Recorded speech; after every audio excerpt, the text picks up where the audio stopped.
sengiyaye ngithule ngidlule ngathi angiboni ngidlule ngibheme lobhayiwami ngizwa ukuthi angivumi ingoma encane ngithi nkili ngizwa ukuthi angivumi ingoma encane ngithi nkili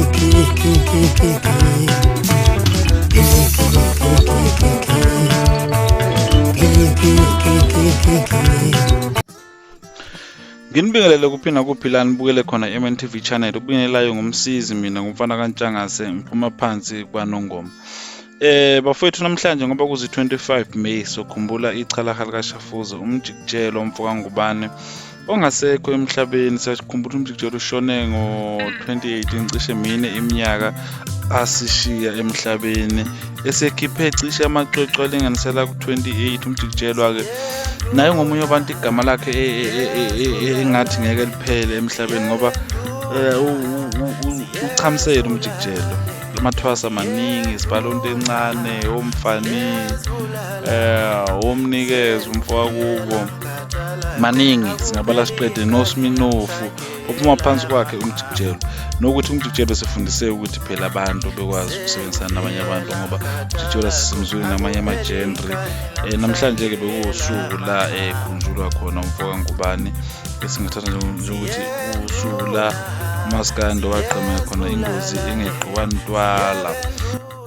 Usimela wazi ubayiqala kanqo. Ngapha ngikenza ngisebenza lo mase umuntu phela. Ayicala yazi namazo kamimba khala icala.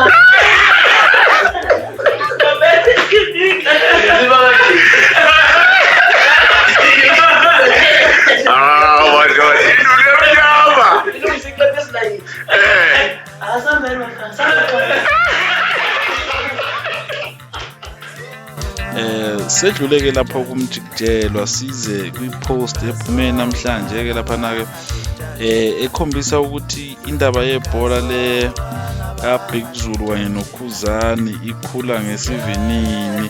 Uzokhumbula phela ukuthi yena bake baba nayo igame la akwabedlala khona imidlalo egcina iphelele ema-penalty la kwakunama-penalty khona hayi ayehlekisa abantu eka imsintshatha nje mangikhumbula kahle nala uKhuzani khona geja khona igoli.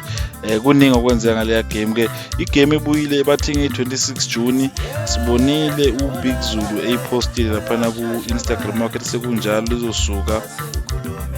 lizosuka asibasabi nge-26 June sizobaphinda celebrate soccer games top 4 tournament basithi ayikhale naye uNjoko esikhumbula ukuthi naye waseqinjini leli likaMaskandi naye ufakile ipost le ebhala lapha na ekhasini lakhe ukuthi noma kanjani nge-26 eBest Stadium kuyobe kunje kanti kuzophinde kube nama-performance emsintshatha 11 uChristian Mthatha yena ke umshayi magoli uMthatha amagame amaningi awadlalayo ufaka amagoli phakathi naye kubhalile ekhasini kanjena nanamuhla abantu basakhuluma ngaleya ngqophamlando yepenalty eyasuka onyaweni lwami qede yaphuma phezulu kwebhali gaba uvala umlomo bathi noLodge bahlale bewageja amapenalty kodwa hayi kamnandi kanje yabona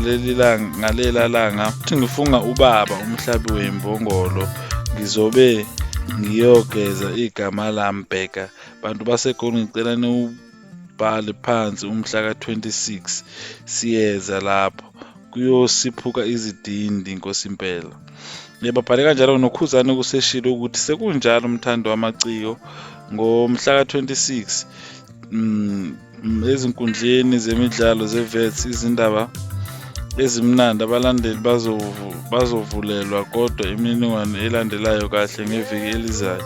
Asazi ukuthi ubani ozokhala emuke netrophy kodwa mina ngithi uMaskandi.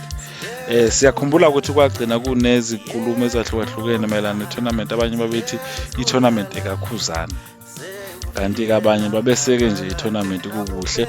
Abanye futhi babethi uKhuzani uneqembu lakhe kumaskandi, nazi-ke ipolitiki yakumaskandi ukuthi ihamba kanjani.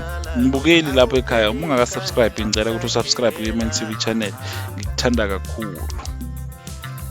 Ziyenduna ziyezibulala ziyekenduna ziyezibulala